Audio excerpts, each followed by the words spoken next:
Hey, what's up guys? In this video, me and Rev are going to be showing you what the best edits are for Luminar 2018 for landscape photographers and how you can make those edits yourself and really boost your photography right after this.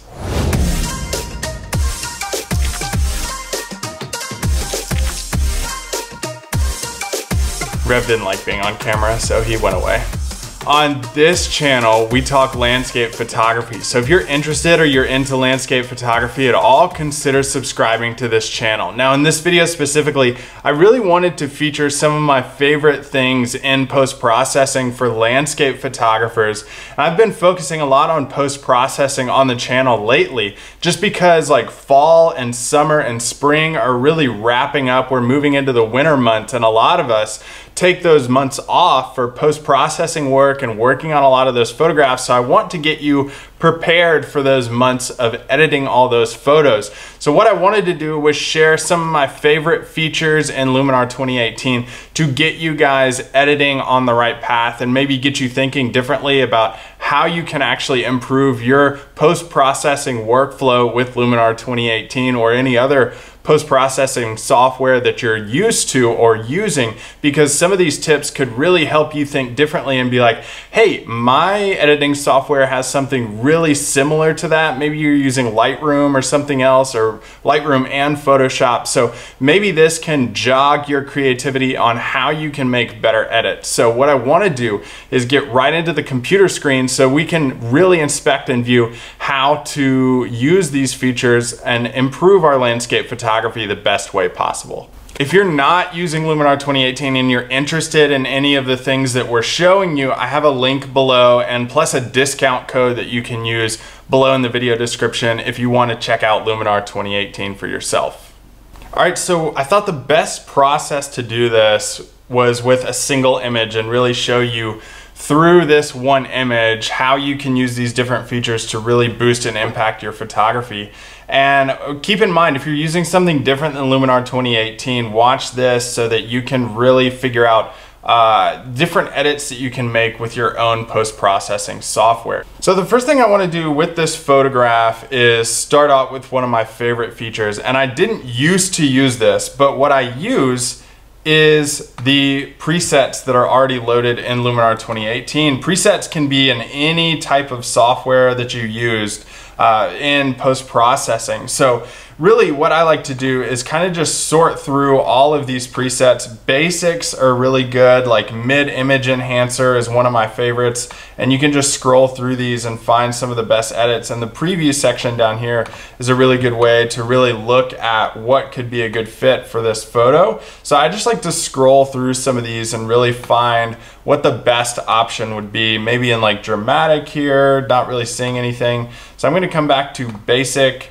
and do this mid-image enhancer. Now when you click on that, it'll bring up some edits for you in a workspace over here on the right side, and all your sliders are adjusted based on this preset that we have for this photograph. So what I like to do is just kind of, instead of going through all these one by one, I like to pull this overall preset filter down to really get to where I want to be with this photo. 50%, about that is about right. And basically what it's doing with that is putting an opaque layer over this photograph. So I have the base photograph, but then I also have this custom workspace with it as well. So I think that looks pretty good. The next thing I want to do is add some filters to this. So what I do is just add a new layer so that I'm not messing up this base layer that I've created. And I'm gonna go to add filters. Accent AI filter is one of my favorite filters with Luminar 2018. So I like to just click that and it comes up with this option. If you pull it all the way up, you can see that it adds a few things. It adds some saturation, it brings out some detail and shadows and highlights, and kind of creates more contrast, but at the same time pulls out details within that contrast. So what I like to do is just scroll this up or down based on how realistic it can actually look.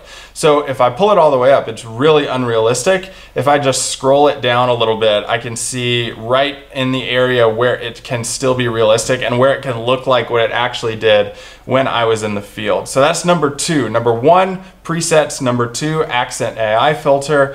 Number 3, let's create another layer here in this photograph. And what I like to do is go down and play with the HSL sliders by themselves. Now, what the HSL sliders will do is give you the ability to work with individual colors, whereas if you did saturations and vibrances together, they're doing overall edits to the photo. This allows me to work with reds, orange, yellows, greens, aquas, blues, purples, and magentas. I usually work with saturations and luminances. If I have some hue issues, like I did it at the incorrect white balance and I want to fix those hues, I'll do it there. But usually I'm just messing with saturations and luminances. So what do we have here in these colors? I have some magentas that I can pull up and really see what I can pull out of those. And what I'm looking for here are subtle edits and subtle adjustments that I can make to my photographs. Let's see if I have any reds. I do, coming off the edges of those clouds. If I can just scroll up each color, I can see exactly where those are at. And I can really just slightly bring the saturations of those reds out and make that color just pop a little bit more. Oranges have some in there too. So I'm just going to, again, pull it all the way up to where it looks ridiculous and then pull it back down to where it looks just realistic, probably about 3 to 6. So basically what I do with this is just repeat the process throughout. Find the colors that are in here and adjust them accordingly so that a lot of the correct colors come out. And really, it's not adjusting these colors, it's using what's there to make the photograph better. So purples, obviously there are some purples in here. Just barely pull those up since we already pulled up the magentas.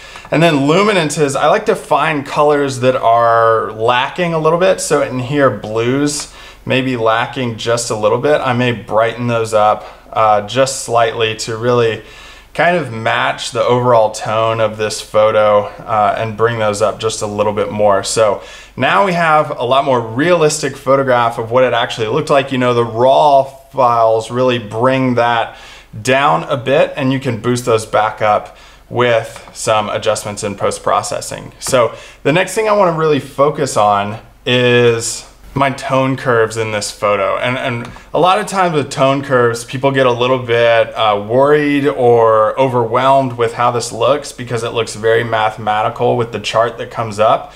But the tone curve is really good for you to be able to see what's in this photo and add to it. And what I like to do is create a little bit more contrast in this. And that means creating an S-curve within this chart. And what it does is when you pull up the top, you're pulling up the highlights and the whites, and when you pull down the bottom, you're pulling down shadows and blacks. Now, this may look wild and crazy, and you may be like, whoa, that's way too overly done.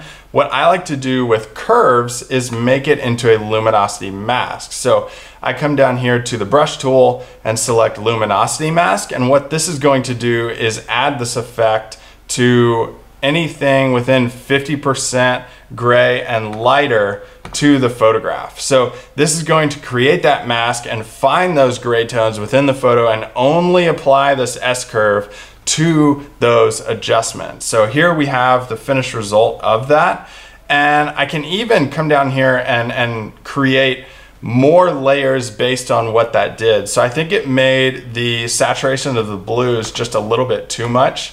So I'm gonna put a new layer on top of that and find my blue saturations, and I'm actually going to bring those down just a little bit, still keeping the blues in there, but bringing them down just a little bit because that S-curve kind of messed those up just slightly. And here I have a really good picture of what it looked like that morning when I was shooting. This is in Grand Tetons National Park, by the way, that we can do. So I'm just gonna create more layers and add more features here. Dodge and burn, I can do this to what I'm trying to do with this photo, so I can adjust like how much do I want. I can do a lot or a little. I'll just keep it on 100 so we can see what we're actually painting in. And once I click start painting, I have different options coming in. So I have lighten, darken, and erase. So lighten, I'm obviously gonna touch up some of the areas that could be a little bit more light. So I'm just gonna paint that in. And that's way too much of an effect. So I can pull this back down and reduce the amount of effect that has. Maybe something like 7% might be good. And just continue painting that in. And then I'm gonna go to darken on some of the spots that are a little bit darker, reduce my brush size down and darken some of these just to create a little bit more contrast, a little bit more interest level, and create some distance between those shadows and highlights as well. So I think that looks pretty good on just some barely touching up some areas of this photo and creating some more separation and some more detail within those spaces of this photograph. So with all those layers and with all those adjustments that we made, here's the before and after of what it actually looks like and the adjustments that we made in Luminar 2018 based off of that raw file that we started with. So it looks way better than when we started. And these are just some of the things that you can use in Luminar 2018 for your own edits. And again, if you're using something else, you're interested in Luminar 2018, there's a link below. Or if this jogs your interest level or something that you want to do with your own editing software, take these tricks, find some features of where they do the same thing and apply those to your overall landscape photography workflow so that you can improve your landscape photography. Hey guys, if you like this video or you found it useful at all, hit the thumbs up, subscribe to this channel. Not only do we do post-processing videos, we also go out into the field, share different tricks from the field so that you can improve your field work and come out with better photographs that you can take into post-processing. And also, continuing watching is always an option too. You can continue watching on the playlist that's up right now based on some editing tips that you can use for your own landscape photography.